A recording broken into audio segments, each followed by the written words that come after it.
ജാസ്മിന്റെ ഈ ഒരു മൂരാച്ചി അപ്രോച്ച് തുടക്കത്തിലെ എനിക്ക് നല്ല അരോചകമായിട്ടാണ് കേട്ടോ തോന്നിയത്. ഇത്രയ്ക്കൊക്കെ ധാർഷ്ട്യം എന്തിനാണ്? എല്ലാരും മത്സരിക്കാനായിട്ടാണ് അവിടെ പോയേക്കുന്നത്. എന്ത് ടാസ്കിന്റെ ഭാഗമായിട്ടാണെങ്കിലും ഇത്രയ്ക്കൊന്നും അഹങ്കാരം ഒന്നും ആരും കാണിക്കാൻ പാടില്ല. വിരട്ടി നിർത്തിയാൽ പിന്നെ എന്ത് ടാസ്ക് ആണുള്ളത് അതിനകത്ത്? ഇന്നലെയും നമ്മൾ ഇത് തന്നെ പറഞ്ഞിരുന്നു. ജാസ്മിൻ അധികാരം കയ്യിൽ കിട്ടിയതിൽ പിന്നെ ഫുൾ മറ്റേ ശിവഗാമി ദേവിയുടെ ഒക്കെ പ്രേതം കയറിയ മട്ടായിരുന്നു. കട്ടളയെ ശാസനം എന്നൊക്കെ പറഞ്ഞിട്ടായിരുന്നു പരിപാടി. ജിൻഡോയും സിജോയും കൂടി വീട് ഫുൾ തൂത്തുവാരി വൃത്തിയാക്കണം. പിന്നെ എന്താണ്, അർജുനും ബാക്കിയുള്ളവരെല്ലാം കിച്ചണിൽ പോകണം, അത് ഇത് മറ്റേത് പറഞ്ഞത് ഫുള്ള് ധാർഷ്ട്യമായിരുന്നു. പിന്നെ ആരും തമാശ പറയാനോ ചിരിക്കാനോ ഒന്നും പാടില്ല റാണിക്ക് നേരെ. ജിൻഡോ രാജാവായിട്ടിരുന്നപ്പോ അയാളെ ആക്കുന്നതും ട്രോളുന്നതും ഒക്കെ ഞാൻ ലൈവില് കണ്ടോണ്ടിരിക്കുകയാണ്. അതൊന്നും വീഡിയോയിൽ പറയാതിരുന്നത് വെറുതെ നെഗറ്റീവ് പറയണ്ടെന്ന് വെച്ചിട്ടാണ്.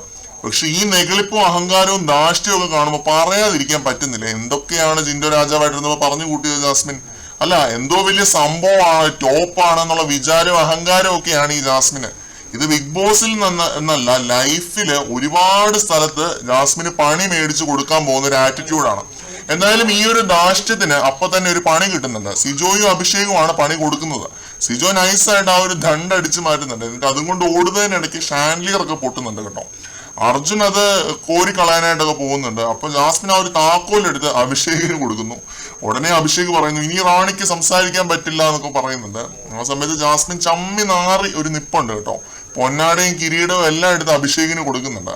ജാസ്മിൻ ഇതിനു മുമ്പ് ഇങ്ങനെ മൊയ അടിച്ച് നിൽക്കുന്നത് കണ്ടിട്ടുള്ളത് ആകെ സിബിൻ ഉണ്ടായിരുന്ന ആ ഒരു ദിവസങ്ങളിലാണ്. അതേ നിപ്പായിരുന്നു. ശരിക്കും ചമ്മി നാറി നിൽക്കുകയായിരുന്നു. അഹങ്കരിച്ചതിനോടൊക്കെ അപ്പൊ തന്നെ ഒരു പണി കിട്ടി.